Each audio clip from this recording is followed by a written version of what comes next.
এটা ঘটনা যোৱা ৰাতি এটা 30ত যিটো ঘটনা ভাবিব নোৱাৰা ঘটনা এইটো মই কাৰ্বি আংলং অটোনমাছ কাউন্সিলৰ তৰফৰ পৰা মই নিন্দা কৰিছোঁ যে এজন ছোৱালী আৰু তেওঁ ঘৈণীয়েক দুজন আছে, ভাড়া ঘৰ আছে, ৰাতি এজন মানুহ আহি আৰু এজনটো বাহিৰতে আছে, দুজন মানুহ আহি ডাইৰেক্ট ঘৰৰ ভিতৰত সোমাই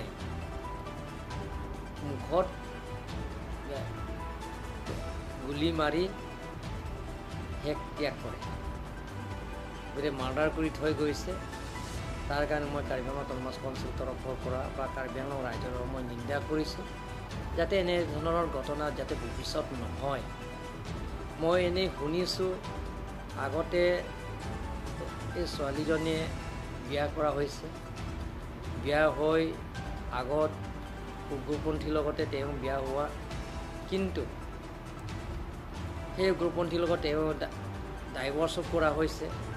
ডাইভৰ্চ কৰাৰ পিছত তেওঁ অকলে থাকে আৰু লগতে ইয়াৰ ছোৱালীবিলাক দুজন ভাড়া ঘৰ আছে, ছোৱালীবিলাকক পঢ়ি আছে। ৰাতি আহি কোনে মাৰি থৈ গৈছে সেইটো আজি তাৰিখলৈকে কোনেও গম পোৱা নাই। মই SP-ক ক'লোঁ আৰু লগতে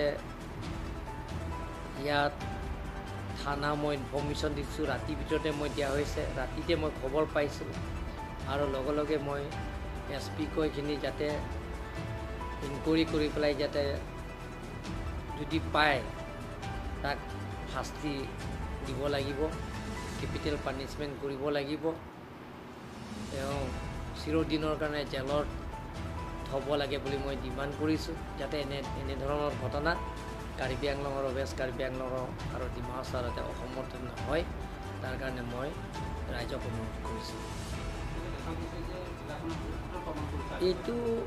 এইটো যে এইটো ভাবিব নোৱাৰা যিটো ঘটনা, কাৰণ আপোনালোকে জানে ডক্টৰ হিমন্ত বিশ্ব শৰ্মা ডাঙৰীয়াৰ চেষ্টাৰ ফলত অমিত শ্বাহ ডাঙৰীয়াৰ লগত শান্তি চুক্তি কৰা হৈছে। কেন্দ্ৰ মন্ত্ৰী গৃহমন্ত্ৰীৰ লগত শান্তি চুক্তি কৰা হৈছে।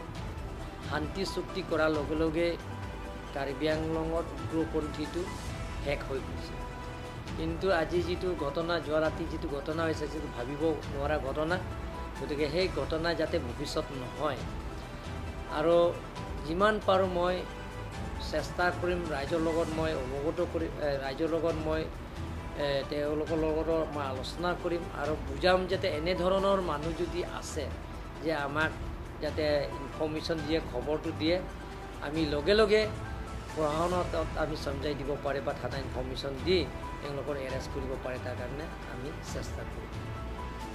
হ'ব।